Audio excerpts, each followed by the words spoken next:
If you're a feminist today, you know that the internet can be a great resource for you.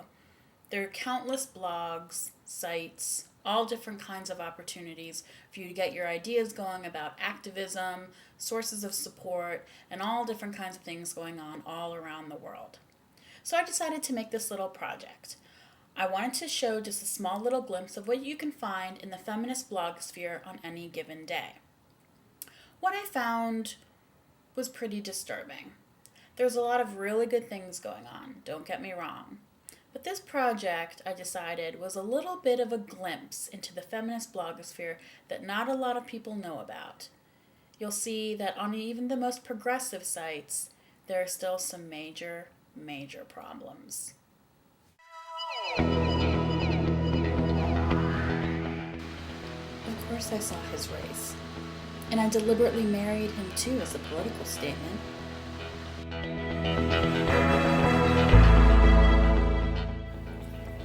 If transgender advocates don't think that their lives are enough to support their political agenda, I'm sorry, but that's their problem.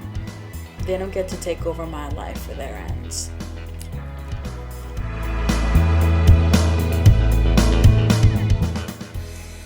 Many portrayals of Asian feminist empowerment come at the expense of Asian men.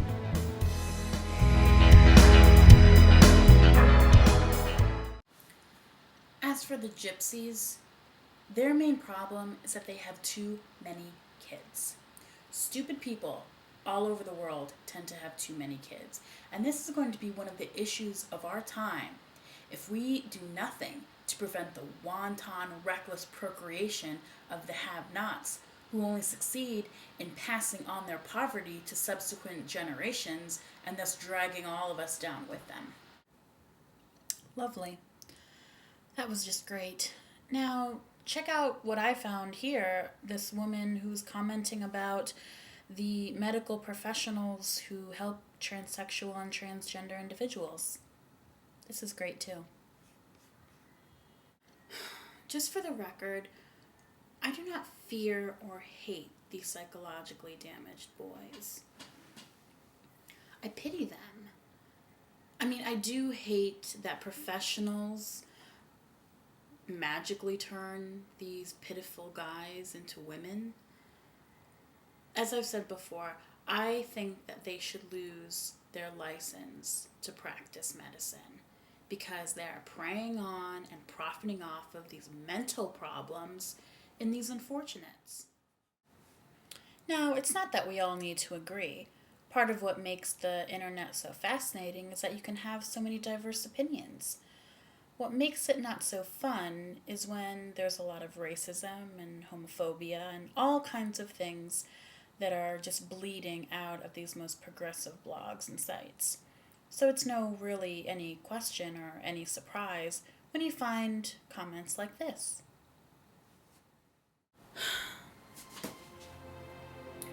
I just wonder, what would happen? What could we accomplish if women spent more time fighting the causes and the issues than one another? Can't we all just get along? The state of Tabasco is located in the southeast region of Mexico, and earlier last month, they suffered a devastating flood that affected over 900,000 homes. So we can only imagine here in the United States what was going on, how their families, the women, the children, how they all endured. So I went on the feminist blogosphere to see what kind of efforts were being done, what kind of articles, what kind of posts were being written about this. There weren't that many. But the ones that were trying to raise funds, were trying to accept donations on their behalf, which was great. But there was also some other comments like this.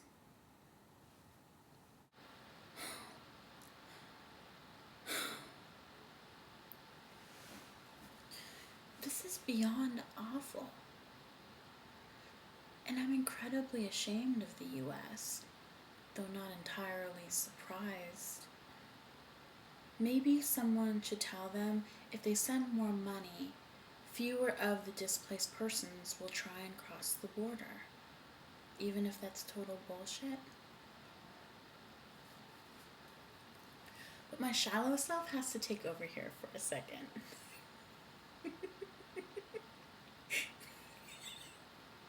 The state of Tabasco.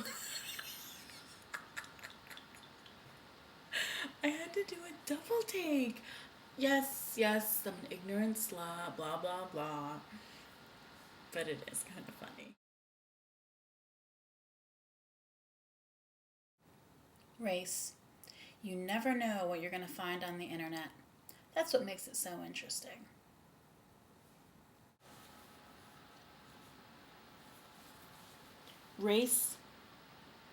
Racism is a male tool. It was created and perpetuated to keep one type of man in power. If a woman supports race, she's supporting male power. One thing that you have to get used to the internet is that if you're brave enough to leave a comment and you dare have an opinion, especially if you're a woman of color feminist that has an opinion, most likely people start asking for your credentials, your resume. They ask you what level of education you have received. So it's not really a surprise, at all, when people start spewing their credentials and their degrees and stopping short of sending people their diplomas. I am currently undertaking my 3rd dissertation year in the topic of the Peloponnesian War. I will soon have my degree in ancient history. Can you say the same? Then show me some damn respect. When people disagree on the internet, they can disagree about anything. And when it takes place on the internet and it just goes back and forth between sites and blogs and opinions, and you said this, I wrote that, did you link this, and so on and so forth, that's called a blog war. And there's no other bigger blog war that can take place in the feminist blogosphere than when you bring up 2 words: book covers.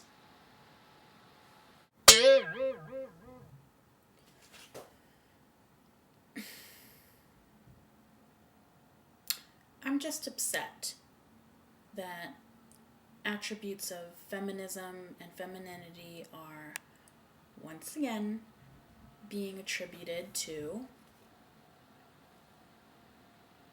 thin, perfectly tanned, white, female bodies. I'm saying this as a woman of color, which is a stupid term. My color is only skin deep, and I don't define myself by it. White women are no more privileged than anyone else. Feminism is the great equalizer, and quite frankly, these women of color, they need to get a fucking grip. And quite frankly, these women of color, they need to get a fucking grip. My project didn't go exactly as I planned. On a good note, a lot of people submitted a lot of links, a lot of different conversations, and a lot of different blogs for me to look at. The downside is that it takes a really long time to go through all of that, but I do want to present it to you in some way. So consider what you just saw a small glimpse, a tiny preview into what's coming in the future, where there's always something going on in the feminist blogosphere.